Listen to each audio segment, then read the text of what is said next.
The employees of the city of Tyler had not had a raise, could not get a raise because of the economic contraction and because of the cost cutting they were doing. Mark McDaniel refused his raise.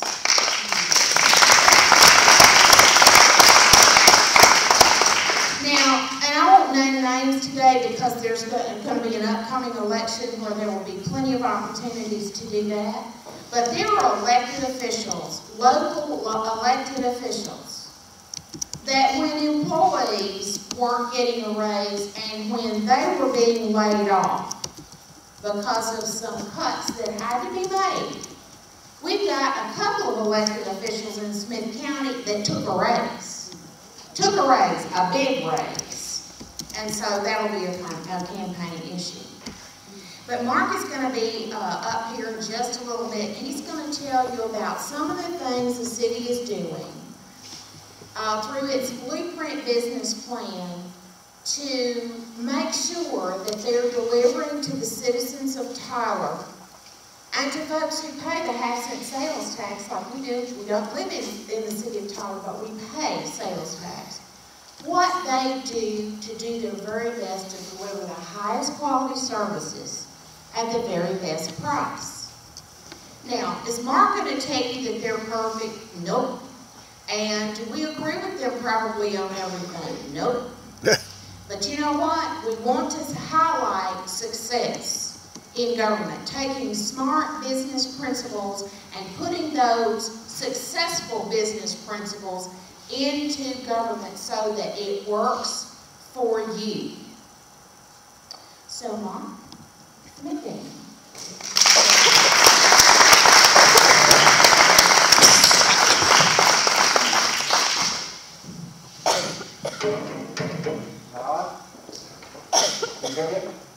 You're loud and clear.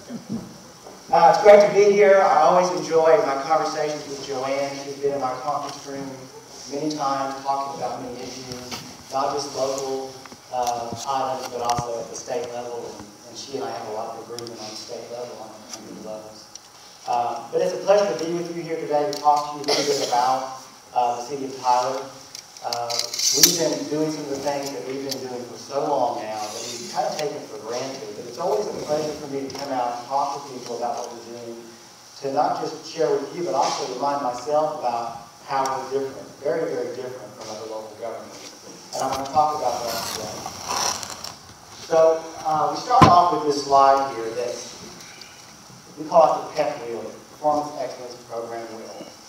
In the middle of that wheel is our vision to be the standard for performance excellence in local government.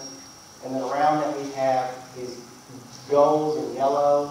The red items are what we call our toolbox, the many programs that we have that are a part of our performance excellence program.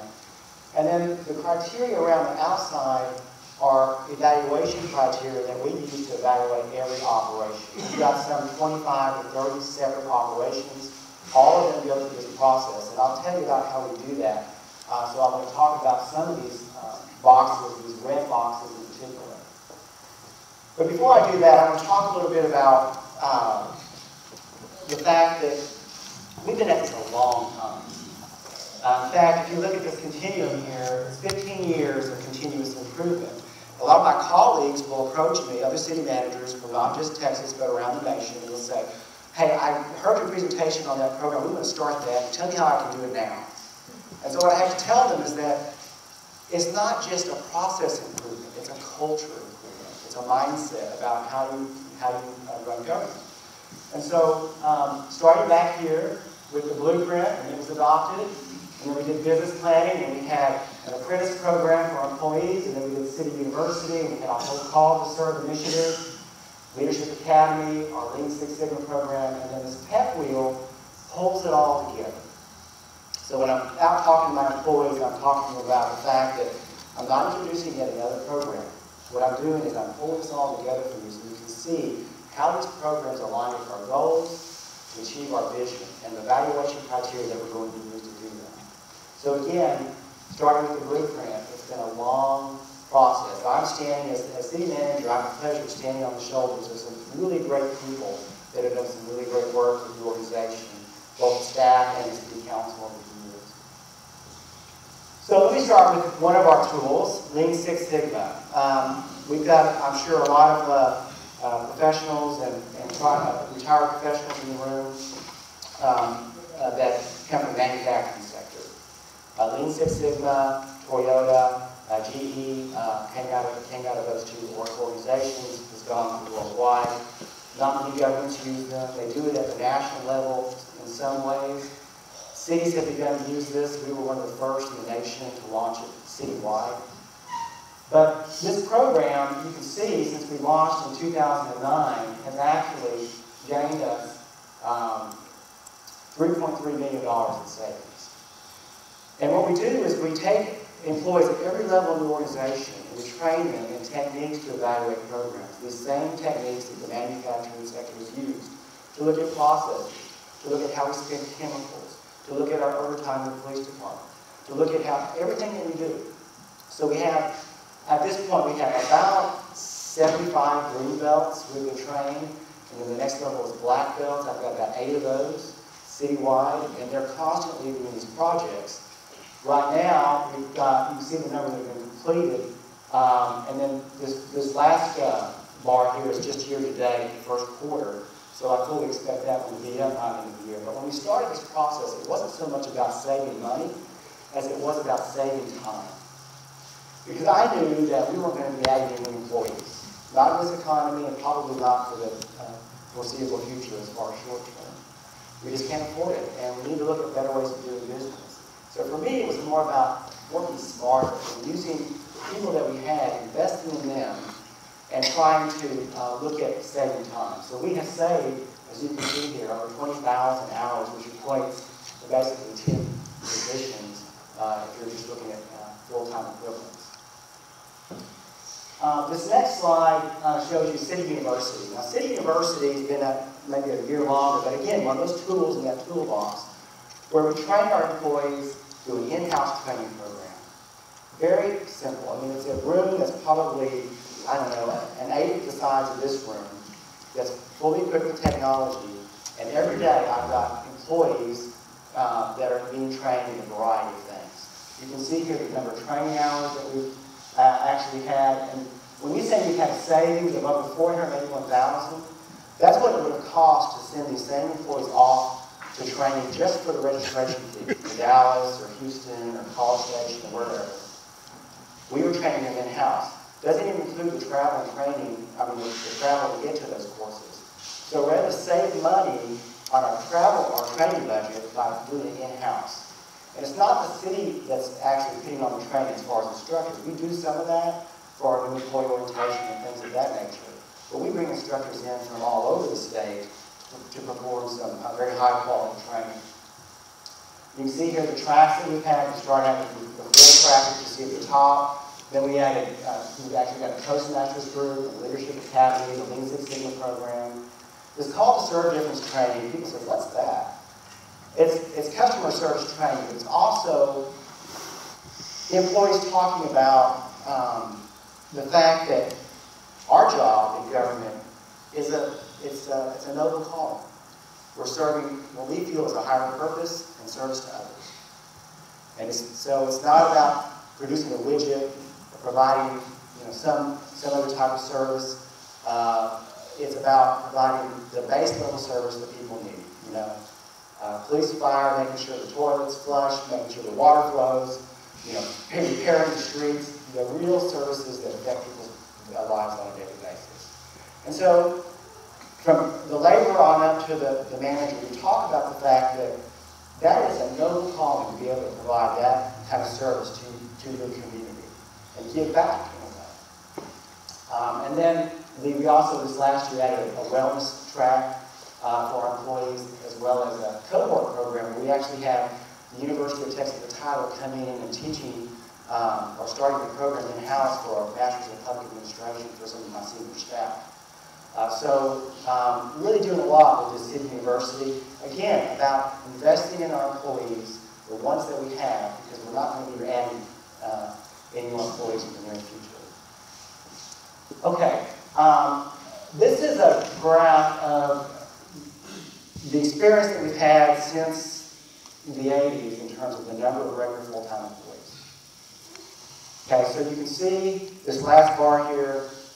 I just pulled this off the computer yesterday, so it's a snapshot in time. Yesterday we had 768 regular full-time employees.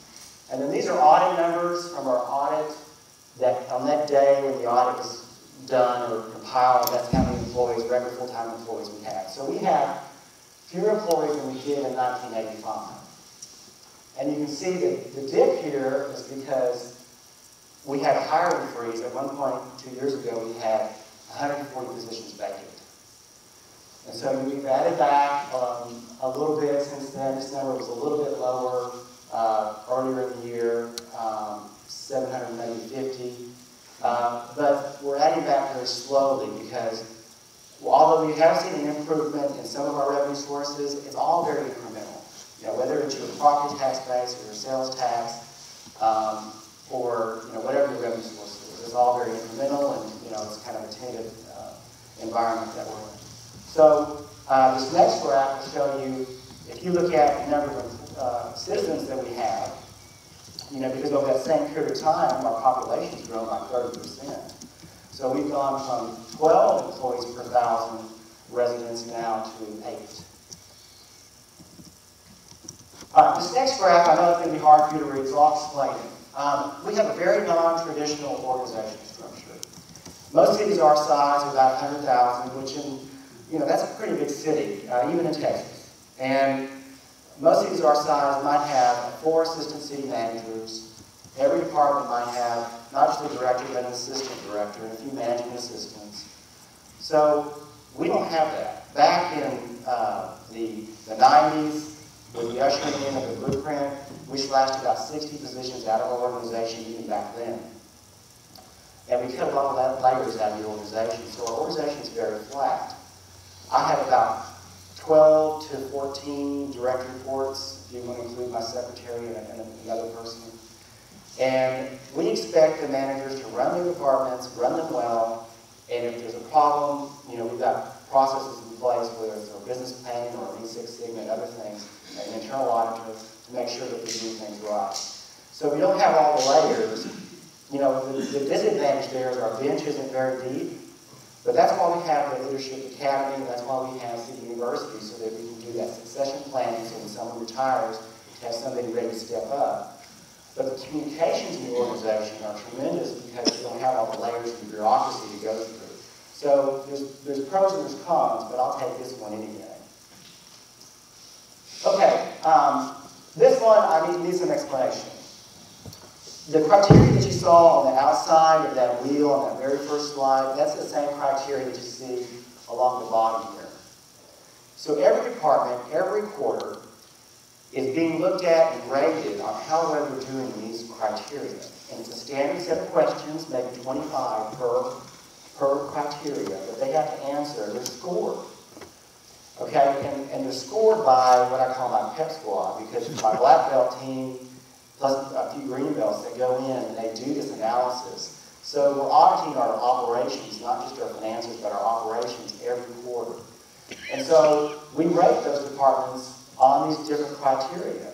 You can see here, results is weighted higher. It's got more maximum points.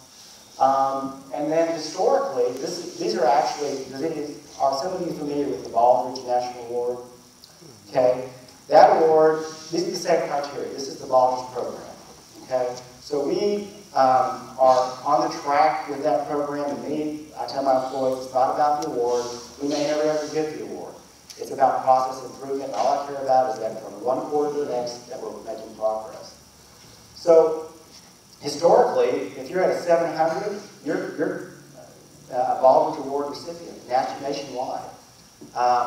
Only 2 cities have done that nationwide. You can see that we had several this past, in the box there, several departments that actually performed better than 700. Our average was 526. And so it's very rigorous, and it's a little bit almost comical when we have a new employee that will come into the organization, and maybe they came from another city, and they see the pace of what we do, and the variety of things that we do, and analysis that we do, and there's a little bit of, it's a culture shock for them until they can really kind of fit in. If they don't, then they're going to be moving on. But it's between the financial forecasting, the triangle forecast that we do, 3-year budgets, every department has a 3-year budget, the business planning, the Lean Six Sigma, they got to stay with it. If they can't keep pace, they're probably not going to be around very long. We just can't afford, as lean as we are, every position counts. So we can't afford, we don't have any debt. We can't afford it. And so that's why we have these programs in place to make sure that we keep pace. Now, the things that I showed you previously are more internal evaluation, even the last business planning criteria. Eventually, when we apply for the award, we'll have a party come in from outside and they'll do the evaluation of us independently. But this one is an independent evaluation of us from Standard & Poor's. So you can see here, back in the midst of the recession, we're getting a bump, a AAA bond rating, and an AA plus on our revenue bonds. And that's just phenomenal. I mean, in my career, I've never thought I would work for a city that's AAA just because there's not that many of them. In fact, our credit rating is better than the federal government. Well, that's not much. I hope so. They're AAA, but they're on watch. Yeah. So you can see, I mean, it's just, for that to happen is pretty incredible. In fact, this AA plus on our utility revenue bonds is likely to go to AAA here in the near future. We've been doing a lot of work on that. And they look at the local economy and how diverse you are, but they also look what's the stability of your government. What is the education level of your staff? What kind of reserves do you have? What is your debt ratio? All those things. And that's why you can see here that we're in AAA. Okay, let's talk about some of the impacts of the way that we do business. And again, you can't look at this in the last year or last 5 years. This is a 15-year and longer culture that's been built. Here's what's happened to the City of Tyler tax rate. We were high if you combine the portion that goes to operations and the portion that goes to debt, the total would be about 53 cents. And then we come down to, in 2008, we paid off all of our debt, and you can see now we're at 20 cents. So it's an overall, appreciate that. Again, I'd like to tell people, to remind people that this is not something that has happened overnight. It's been a very long process. A lot of this was because of the adoption of the passive sales tax, so that we pay cash for our capital improvements. And we'll talk about that in just a minute. But you can also see here that the blue portion of the bar has gone down. So that means that the overall portion of the tax rate that goes to operations has also gone down, and we're a leaner operating government. Now, this next slide shows you the impact of that tax rate reduction. You might say that we've had a cumulative savings of over $243 million in savings since 1994. And this is as if the 53-cent tax rate had been in place every year since the tax rate has gone down. So if you just carry that tax rate across, this is what most cities do, right? They'll pay off their debt, and as they pay off debt, they'll load more debt so that they have try to have an even tax rate. So they replace old debt with new debt. That's just the way, it's like just the way you do business in most cities. And so we're saying that because we've cut our rate from 53 now to 20, over time you can see the savings to the community that we've just cut out of the budget. And this is carrying the assessed valuation going at the same time, right? The bottom here you can see if your house was $150,000 back here in 1995 and it didn't appreciate or go down, and in 2012 it's still $150,000, your tax rate bill would have gone from $795 down to $312. All right, now, but this is the historical tax collections, right? Because the tax levy is the rate times the assessed valuation. So assessed valuation has gone up, and the tax rate has gone down. You can see here the impact early on in terms of collections, but we're just now getting back, not quite to what we were collecting in 1995, despite the fact that values have increased dramatically in that period. So that's another way to look at it. Now here's the overlapping tax rate.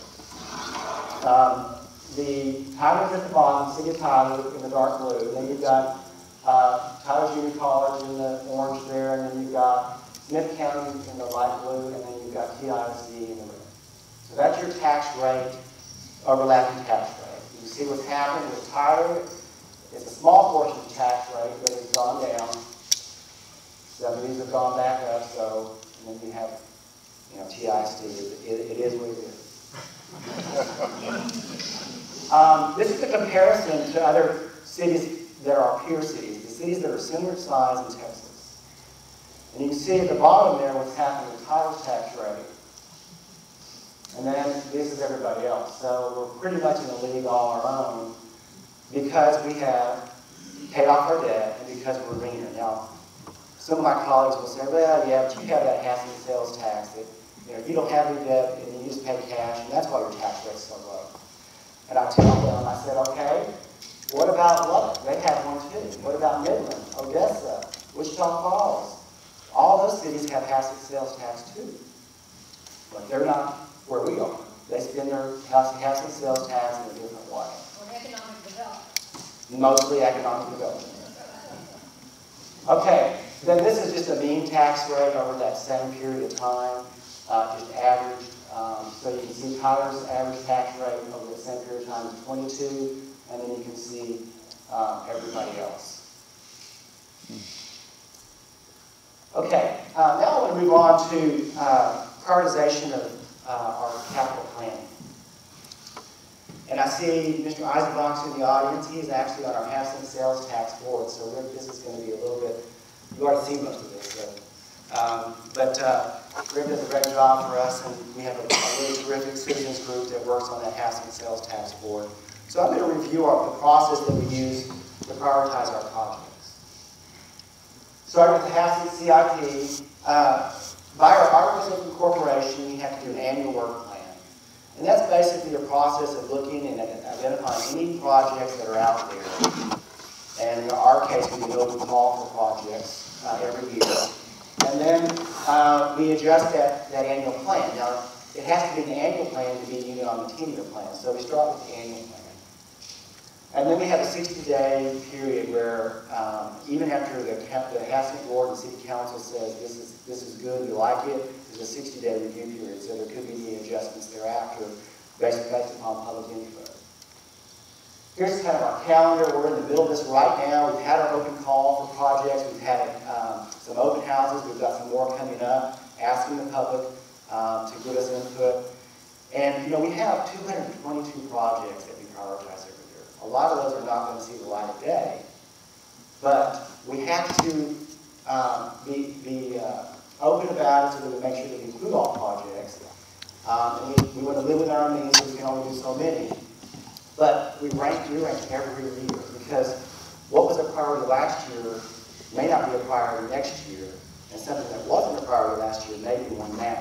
For a variety of reasons. Maybe there was some sort of flooding, or there was a street failure, or there's matching funds now, where we've got funding from another source or donation, and it moves up. It might rank higher as a result of that. So every year, even though a project's already been ranked, we re-rank everything. And so this is just kind of reiteration of that. We prioritize because our goals change, our sources of funding change, and the project's readiness also changes, just depending upon, are we ready to do this project, for example, a street? Well, what's the condition of utilities under the street? We don't want to redo a street, the utilities have to be, rip up the street, put in utilities. So we need to make sure there's a coordination of that as we go along. Here's the ranking committee. It's all staff because these are folks these are mostly engineers. But we also have our chief financial officer, city planner, and so forth. Every project is ranked against 9 criteria that you'll see in a minute. by these people. So the reason we do that, use the number that we do, there's a lot of folks up there, is that your highs and your lows wash out. You don't get these outliers. And if you do, the group discusses them as a group, and the score may change. But it helps to make sure that we don't have one small group and there be wide variations from year to year, so it washes out. Here's our methodology that the council, or the Half-Cent Board and the council has adopted. So here's the 9 criteria. The green is a principal ranking criteria, and then technical ranking criteria in red. These are all weighted. So for example, transportation, circulation, and public safety rank higher at 25% than quality of life at 15%. And regulatory compliance is, it's going to rank higher at 35% versus time and location. And then even as you group them, technical criteria is 40% of the score, and principal ranking is 60%. So the way this is set up is that if you've got a public safety or transportation project, and there's a regulatory compliance issue, that's probably going to go to the top. Okay? And so every project is ranked and averaged, it's all averaged by these 9, 10, 12 people that you saw just a moment ago. And we come up with this list of projects that are scored and ranked. Okay, then we developed a 10-year CIP, or capital improvement plan from that. And to do that, we first of all put together our cash flow analysis, because we do pay cash for our capital improvements with the half-cent sales tax. And so we'll do a 10-year forecast using some conservative assumptions in terms of growth. Like for this year, I think we made these 2% growth in sales tax, which we're a little bit above that right now. In prior years, it's been less than that. And as we go out, we might, maybe use 3, but we never go too far because this is a cash basis. We want to make sure the money's there if we let projects, right? So we have to be very conservative about how we let projects. So we look at the balance from the prior year, we plug it in, and we do the projections and see how much we can afford. And then we start taking those projects, the #1 ranking project, and it goes in there first until we run out of money in that year, and then the next project, and so forth. So we just build a 10-year plan off of our ranking and off of our cash flow analysis. And then in June and July, we then go to Half-Cent Board. We ask them, is this acceptable to you? Do you agree with this? Do you want to change anything? Because this is just a guide. They don't have to agree with it. It's a recommendation from the staff that this is what we think we should do. And then the Half-Cent Board considers it, and then they wait approximately 30 days before they make any recommendations, so they make sure that all the questions are asked and that they can follow up with the staff on those questions. And then it eventually goes on to the City Council for consideration as well. We do that every year. Even if a project's already been through the process 5 times, we're going to do it again next year because, again, things change. Okay, now I want to move on to utility CIP. Utility CIP is a little bit different in the way that we do that. We first of all look at, we do a rate study through a third party every 5 years to recalibrate kind of what our cash flow analysis is, make sure we have enough coverage ratio on any revenue bonds, and also make sure that we have enough capacity to pay cash for most of our capital projects, even in utilities. And so we'll do some long-range rate modeling based upon what we think those needs might be. And then you can see there the last one assumptions include the use of cash, as I mentioned, to fund most of those projects. Okay, as largely driven by regulatory compliance, TCEQ, they're doing inspections every year of our system, and somewhat the EPA. And then we also have a master plan for our water and sewer system and drainage system. And so we look at those priorities, and those priorities change every year as well. And because we try to pay cash for most things, if some emergency comes up, we may have to put a project off to the next year. It's living within our means because we can't do this project because we have this emergency. And then we also look at our cash flow analysis. This next slide is just basically the pep wheel back again. As a reminder, the red are the toolboxes that we have in our toolbox. So that's the presentation that I had today as far as how we prioritize our capital planning, and also a little bit about our performance excellence program. And at this time, is there questions or?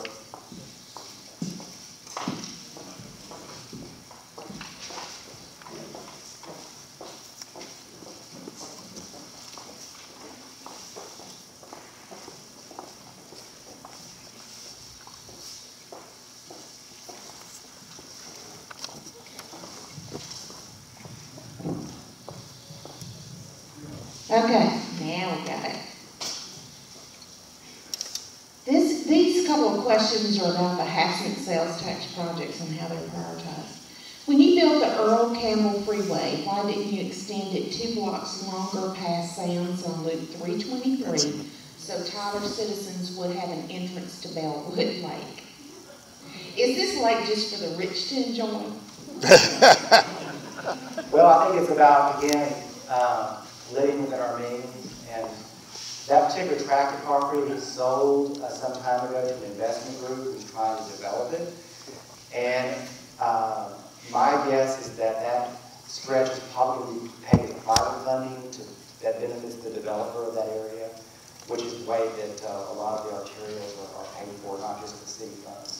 So when we look at the projects that we need citywide, the next big project, the next big street project that you're going to see is Cumberland West, going from Broadway over to Old Jacksonville Road. And that was a pretty expensive project, but we're trying to create more of those east-west connections so that we get traffic off of Broadway and some of the north-south corridors. So with the opening of the extension of Grande, with the opening of the Earl Campbell Parkway, and some other things, we've been able to impact the traffic levels on the arterials. Okay, let's see. The Tyler 21 plan ranks South Tyler traffic congestion as the #1 concern. How did the Earl Campbell Freeway get built before finishing the Cumberland Road extension to the Old Jacksonville Highway? We basically went through the same ranking process. Some of these we haven't been at this ranking process, by the way, except for the last, let's say, 4 or 5 years. Prior to that, it was basically a big discussion about which projects would be next. At that time, Earl Campbell Parkway was in the hopper. It was called the extension of Sunnybrook, or 8th Street, I think. And the analysis was that would positively impact the flow of traffic again and get the traffic off some of the north-south corridors.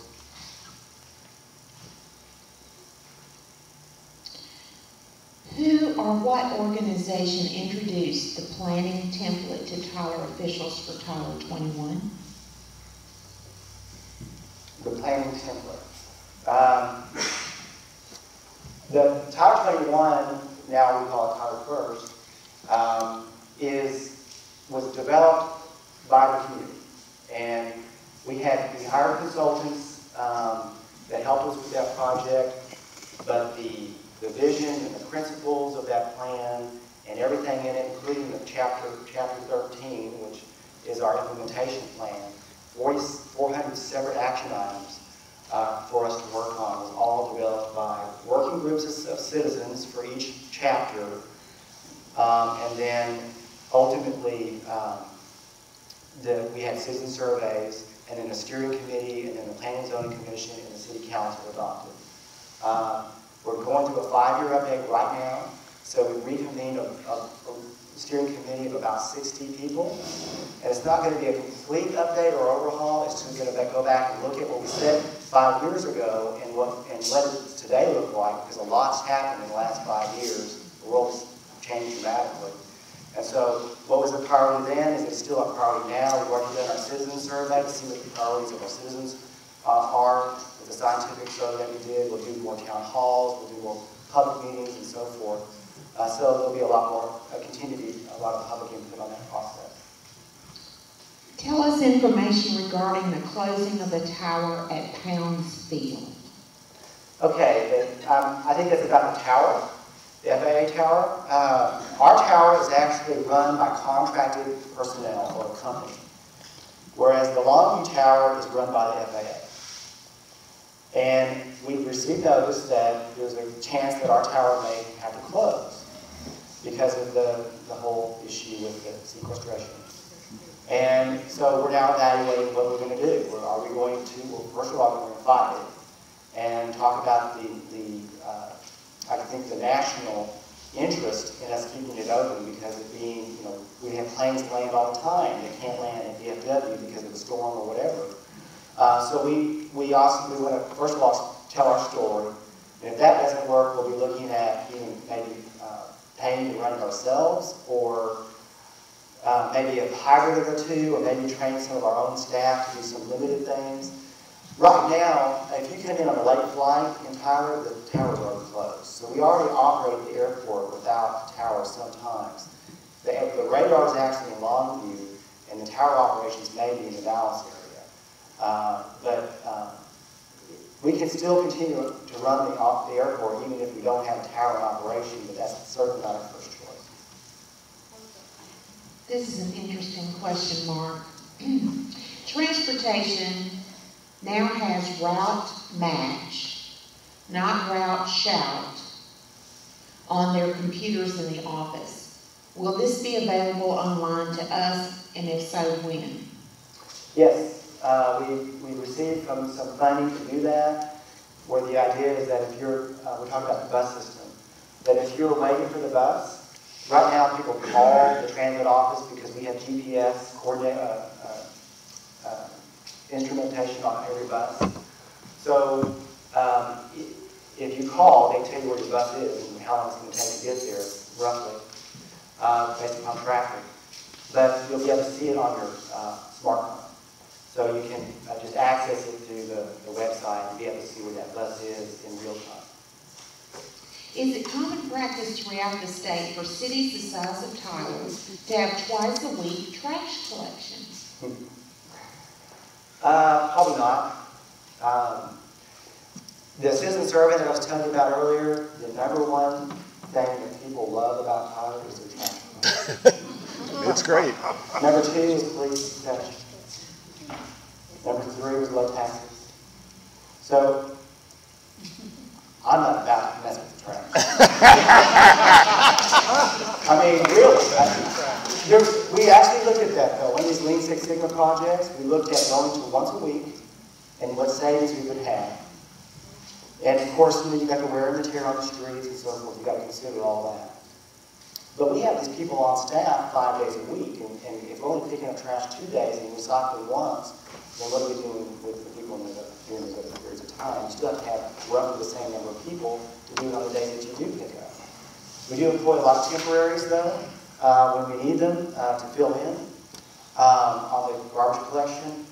But as I explained to one council member when we were looking at all this, I said, do you really think that the public would be happy with trash collection once a month and the rates would stay the same? Because this was at the time we were looking at a 5% rate increase in garbage rates. And I said, they're going to expect a cut. If we cut their service to once a week, they're going to want that cut. Right now they love their service, so let's not mess with it. So that's kind of why we are where we are. Okay, I can answer this question for whoever wrote this. Can we get the city of Tyler to do budget oversight over the school district? They don't have any jurisdiction. And I will withhold any editorial comments at this time.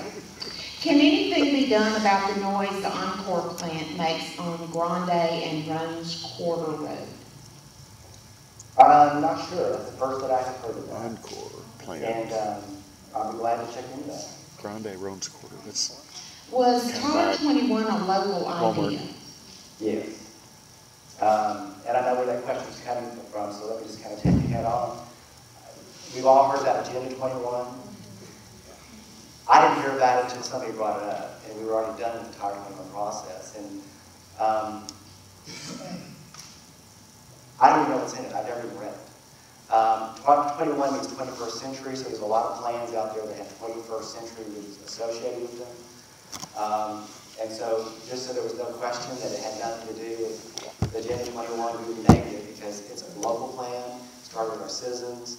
We had over 1,000 people participate in that, either through a working group or an open house, or in a scientific survey. And it has been a tremendous plan for our community. Okay, Mark, we've got a question here that I'm going to condense. Would you speak a little bit about the need for the downtown parking garage and how you all made that a priority? Sure. Well, it was a project that was contemplated in Title 21. There's a whole chapter on downtown revitalization.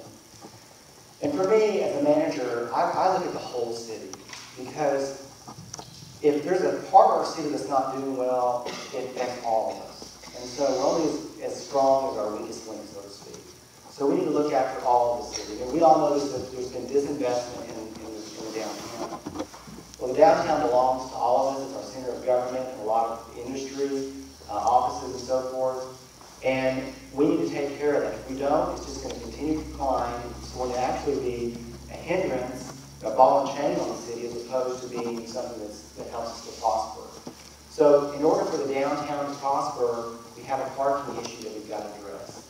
And it's kind of a chicken and an egg thing. You build for parking before more buildings, or you try to build more buildings and you don't have enough parking.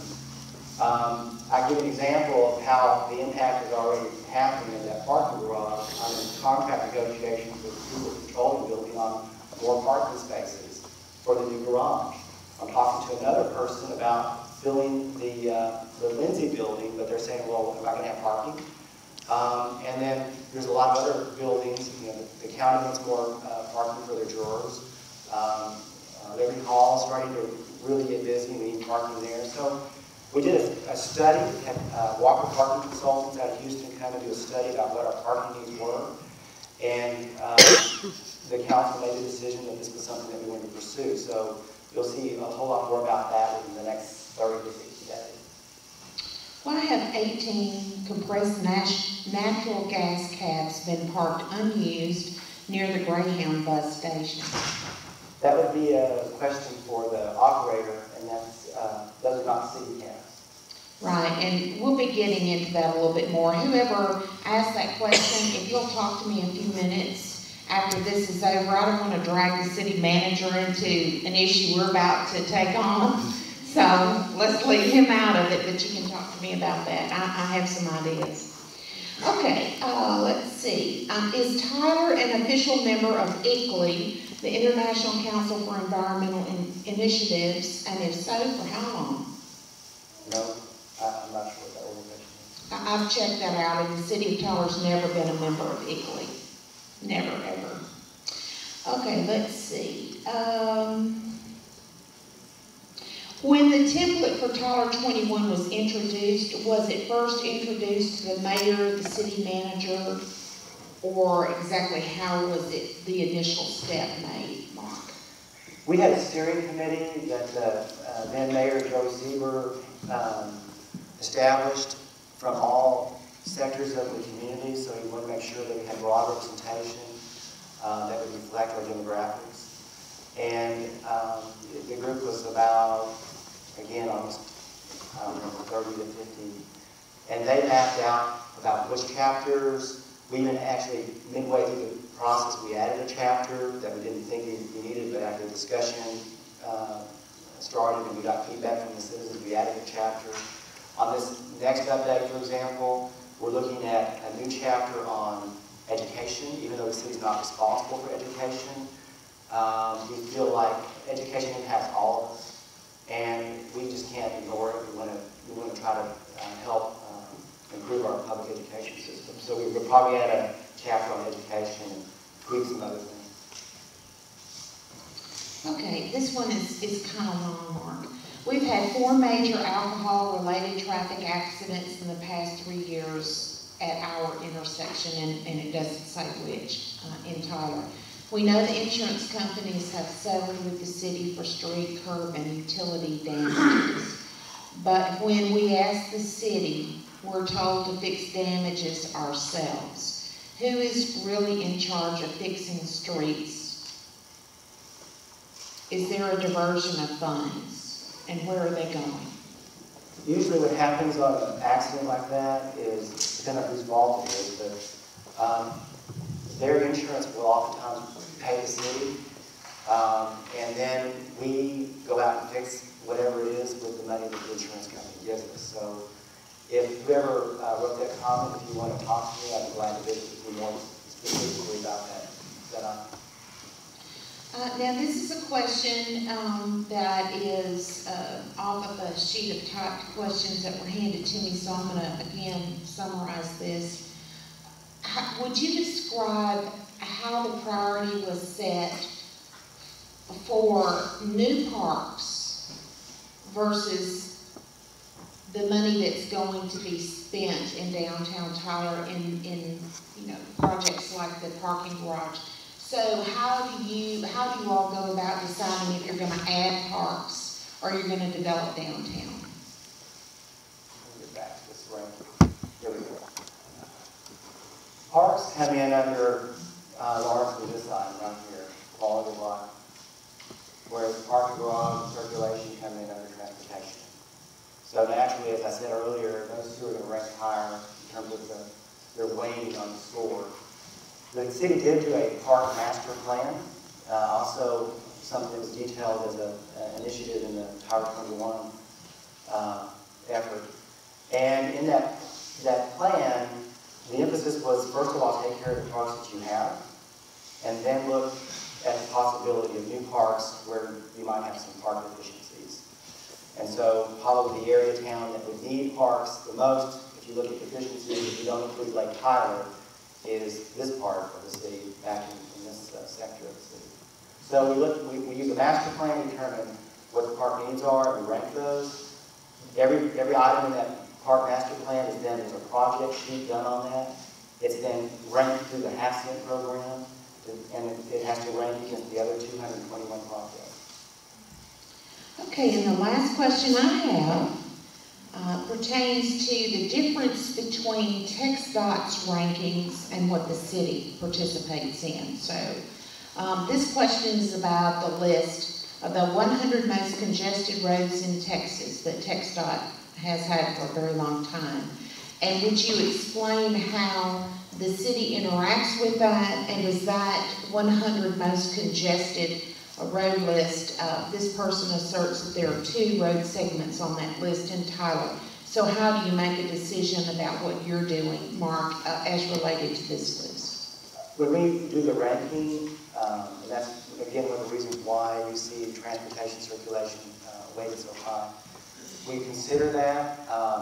TxDOT owns their own facilities. They own many roads in Tyler. If we want to do something on those roads, we have to get their permission.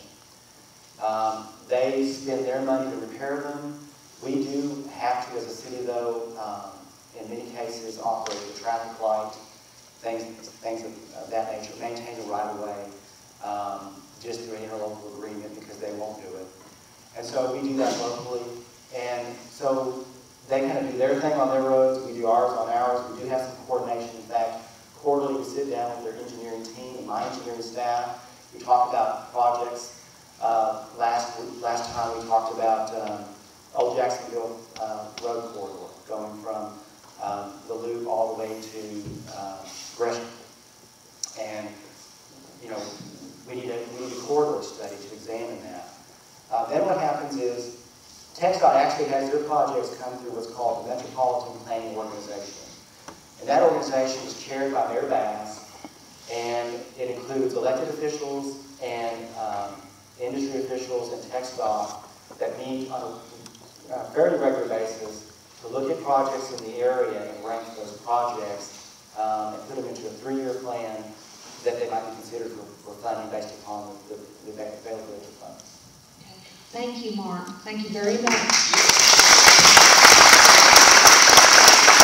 Okay.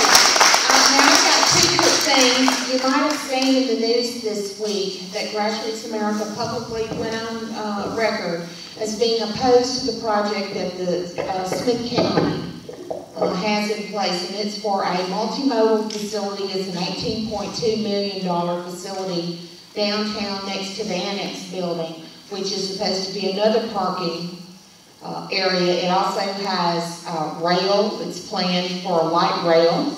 It's planned to house buses. It's planned to house these compressed natural gas taxi cabs in it. And let me just say, there's a whole lot of federal money involved in those taxi cabs and all that. So we've got an open records request that